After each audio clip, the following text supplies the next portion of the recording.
You know, the Department of Veterans Affairs has this massive budget. We're talking hundreds of billions of dollars. But what if I told you that a 30-year forensic analysis shows a staggering amount of that money never actually reaches the veterans it's supposed to help? So today, we're going to follow the money and ask the big question, where do all those billions go?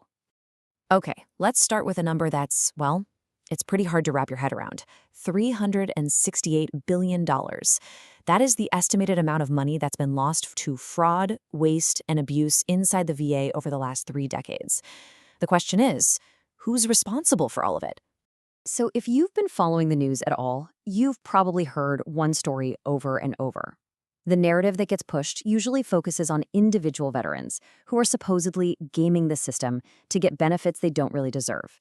And for a long time, that's been the public face of fraud at the VA. Now, what is individual fraud? It's pretty straightforward, really. It's when someone intentionally lies to get benefits. We're talking about things like falsifying medical records to get a higher disability rating or faking being a student to collect education money. And look, it's a serious crime, and the VA's Inspector General absolutely goes after people who do it.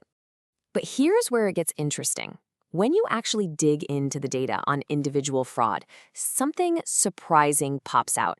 The biggest financial losses, they're not from disability claims. Nope. They're from education benefits, specifically the post-9/11 GI Bill, which has unfortunately become a huge target for some really large, sophisticated scams. And when you look at this table, the scale of this stuff becomes crystal clear. The California Technical Academy case, that's the CTA case, was a massive scheme that stole over $100 million in GI Bill funds all by itself. Then you add in things like fiduciary theft, that's when someone keeps collecting benefits for a veteran who has passed away, and disability fraud, and yeah, the numbers are definitely significant. And all of this leads to a really, really crucial question. I mean, these individual cases are definitely costly, no doubt about it, but do they actually add up to that mind-boggling $368 billion figure, or is the real story somewhere else entirely? Well, this is where the forensic data tells us, hey, you gotta look deeper. Past all the headlines about individual bad apples, the money trail reveals a completely different and, frankly, much bigger story. Let's just call it the 99% problem. Okay, get ready for this, because this is the absolute core of it all. The forensic accounting shows that all individual veteran fraud, everything we just talked about, accounts for less than 1% of the total financial loss. Less than 1%. The other 99.4% comes from something else entirely: systemic waste, contractor fraud, and just plain institutional mismanagement. So the public story, it isn't just wrong, it's a massive distraction from the real problem. All right, so if the vast majority of the problem isn't the gaming veteran, then where in the world is all this money actually going? Let's break down the anatomy of that 99.4% and see where the massive financial leaks are happening inside the system itself.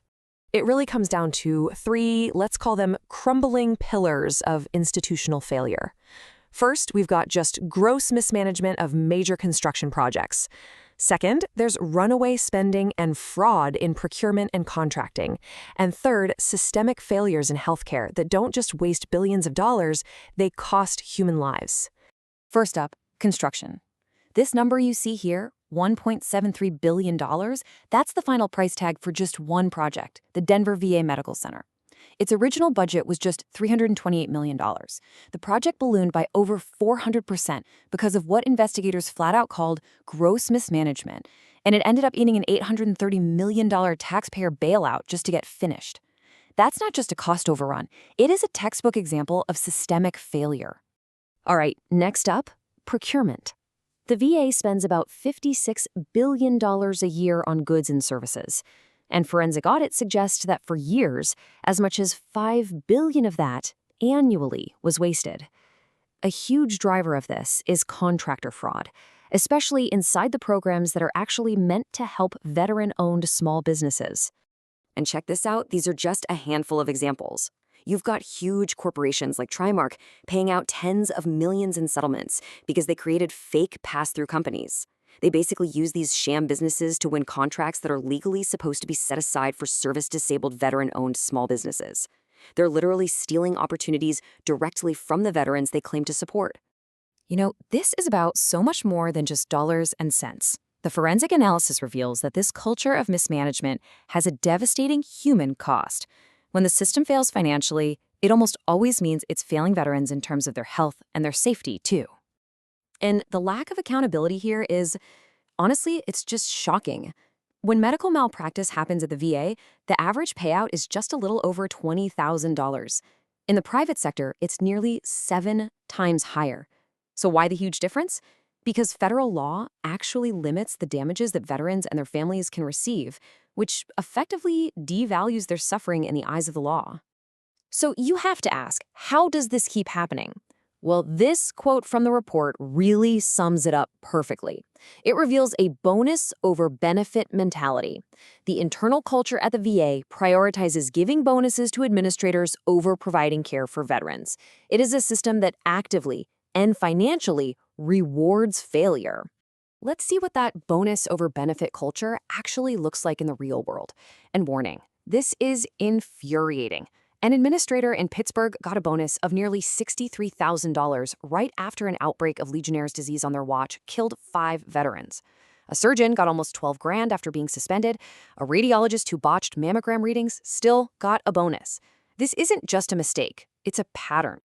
And if you want to see how this all comes together to directly harm veterans, look no further than the 2014 wait time scandal in Phoenix. This wasn't just about incompetence, this was fraud. Employees were told to create secret wait lists to hide how long veterans were actually waiting for care.